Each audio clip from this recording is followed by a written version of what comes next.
দেশের বাজারে আবারও বাড়ছে সোনার দাম। এবার ভরিতে এক লাফে প্রায় ৪,০০০ টাকা বাড়ানোর ঘোষণা দিয়েছে বাংলাদেশ জুয়েলার্স সমিতি বাজুস। ফলে ভালো মানের এক ভরি সোনা কিনতে খরচ হবে ২,২২,০০০ টাকার বেশি, যা দেশের ইতিহাসে সোনার সর্বোচ্চ দর।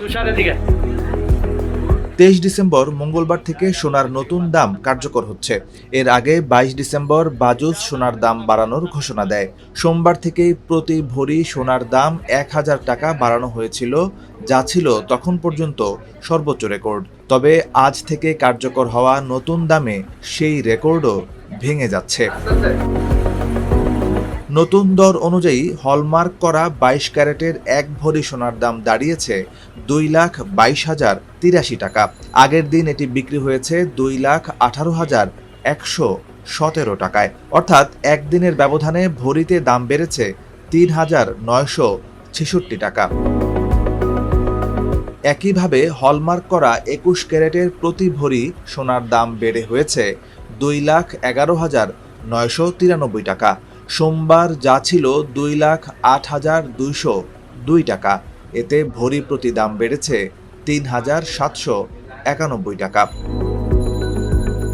১৮ ক্যারেটের প্রতি ভরি সোনার দাম আজ থেকে দাঁড়িয়েছে ১,৮১,৭২৫ টাকা, যা আগের দিন ছিল ১,৭৮,৪৫৯ টাকা। এতে দাম বেড়েছে ৩,২৬৬ টাকা।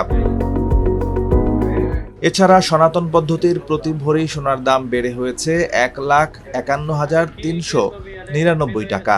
সোমবার এই সোনা বিক্রি হয়েছে ১,৪৮,৫৯৯ টাকা, অর্থাৎ ভরিতে বেড়েছে ২,৮০০ টাকা। সোনার পাশাপাশি রূপার দামও বাড়ানো হয়েছে। আজ থেকে হলমার্ক করা প্রতি ভরি রূপার দাম নির্ধারণ করা হয়েছে ৪,৯৫৭ টাকা, যা আগের দিন ছিল ৪,৫৭২ টাকা।